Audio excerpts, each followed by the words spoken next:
अस्सलाम वालेकुम नाजरीन, अल परसलान सीज़न 2 एपिसोड नंबर 10 के आगाज़ में आप लोग देखेंगे कि सफ़रिया खातून के साथ जो ख़वातीन थी वो वासपुर कान में पहुंच जाती हैं।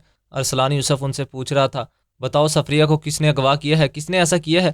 खातून कहती है किसी ने कुछ बताया नहीं, वो डाकू थे, 15 लोग थे और उन्होंने तमाम सिपाहियों को मार डाला और उन्होंने नकाब किया हुआ था। इन्होंने सफ़रिया खातून से कहा कि वो उन्हें ज़िंदा चाहते हैं। इसी दौरान वहाँ पर अल परसलान साहब भी आ जाते हैं। सिपाही उनसे कह रहा था, जनाब डाकुओं ने सिपाहियों और ख़वातीन पर हमला किया है, उन्होंने सफ़रिया खातून को ज़बरदस्ती अगवा किया है। अल्परसलान साहब कहते हैं, जाओ मेरा घोड़ा तैयार करो। जिसके बाद सिपाही वहाँ से जाने लगता है। अरसलान यूसुफ कहता है, मैं भी तुम्हारे साथ आऊँगा। अल्परसलान कहता है, तुम कहीं नहीं जाओगे। जिसके बाद अल्परसलान अपने घोड़े पर सवार होकर अपने भाई सुलेमान के साथ आगे बढ़ने लगता है और फिर कमांडर ग्रेगोर अरसलान यूसुफ के पास आकर कहता है, मैं जल्द ही आपकी बेटी के मिलने की उम्मीद रखता हूँ। जिसके बाद वो वहाँ से चला जाता है।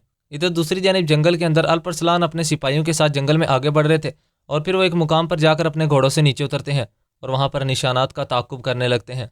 सिपाही कहता है, वाज़ेह है कि कोई कारखानियों के साथ हमारे मुआहदे को रोकना चाहता है, हमारा रिश्ता ख़राब करने के लिए जनाब, और कौन ऐसा करने की हिम्मत कर सकता है। अल्परसलान कहता है, उसके पीछे जो भी है ज़रूर ज़ाहिर हो जाएगा, पहले खातून को ढूंढते हैं, वक्त नहीं है, हमारी मंजिल यही है। इस तरह से वो अपने घोड़ों पर दोबारा सवार हो जाते हैं और दोबारा से आगे बढ़ने लगते हैं। इधर दूसरी जानिब अलेक्जेंडर अपने वालिद ग्रेगोर के साथ जंगल में वापसी आगे बढ़ रहा था। अलेक्जेंडर कहता है, अगर हम अल्परसलान को ऐसी जगह से मारना चाहते हैं जिसकी उसे तवक्को नहीं है तो इस शादी को रोकना होगा, लेकिन वो लड़की ढूंढ लेंगे। ग्रेगोर कहता है, मैंने सुना है कि अल्परसलान माहिर खोजी है, वो लड़की ज़रूर ढूंढ लेगा। अलेक्जेंडर कहता है, मैंने देखा कि ये नाल ने अल्परसलान की तरफ कैसे देखा जब उसने पेशकश ठुकरा दी, मैं बिल्कुल ठीक था, वो अल्परसलान को वाकई पसंद नहीं करता है। ग्रेगोर कहता है, अल्परसलान भी उसे पसंद नहीं करता है।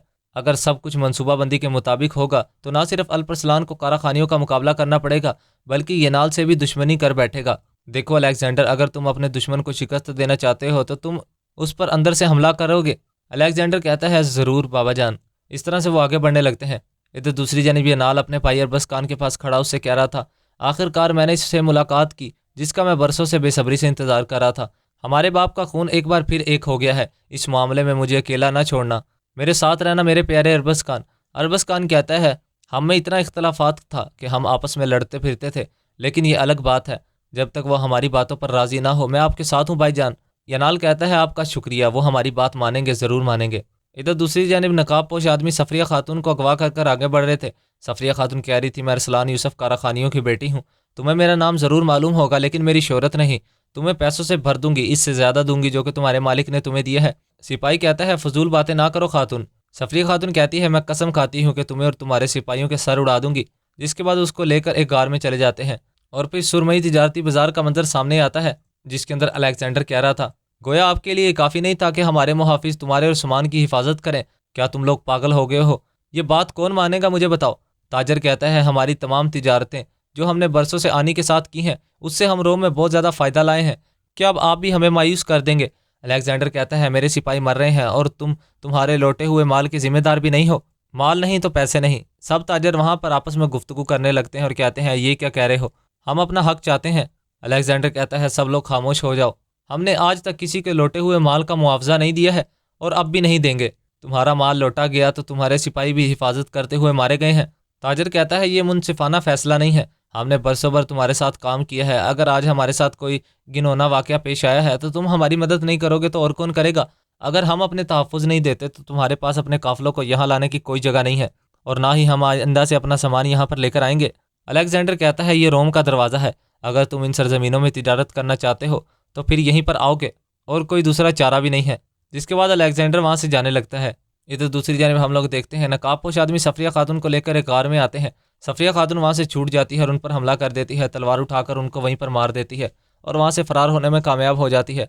और जैसे ही बाहर निकलती है तो बाहर एक सिपाही को मारती है। जैसे ही वो सिपाही को ख़त्म करती है सामने से एक सिपाही आ जाता है। वो मुसलसल सिपाहियों से लड़ती जा रही थी कि इसी दौरान वहाँ पर अल्परसलान साहब भी आ जाते हैं। अल्परसलान साहब अपने घोड़े से नीचे उतरते हैं और बाकी सिपाहियों के साथ वहाँ पर लड़ने लगते हैं और सिपाहियों को वहाँ पर ख़त्म करने लगते हैं। थोड़ी ही देर बाद वहाँ पर सिपाहियों को मारने में कामयाब हो जाते हैं और बचे कुछ सिपाहियों को वहाँ पर पकड़ लेते हैं और कहते हैं, ये जाल किसने तरतीब दिया है। अल्परसलान साहब कहते हैं, मैं जानता हूँ कि तुमसे बात कैसे मनवानी है। वहाँ पर सफ़रिया खातून खड़ी थी, उसके हाथ बंधे हुए थे। सफ़रिया कहती है, खड़े क्यों हो, मेरे हाथ खोलो।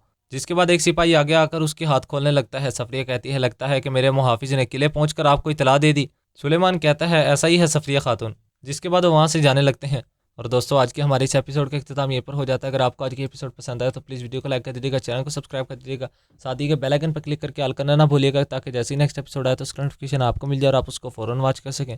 تو دوستوں اب ہماری ملاقات ہوگی نیکسٹ ایپیسوڈ میں, تب تک کے لیے اپنا خیال رکھیے گا, دعاؤں میں یاد رکھیے گا. اللہ حافظ.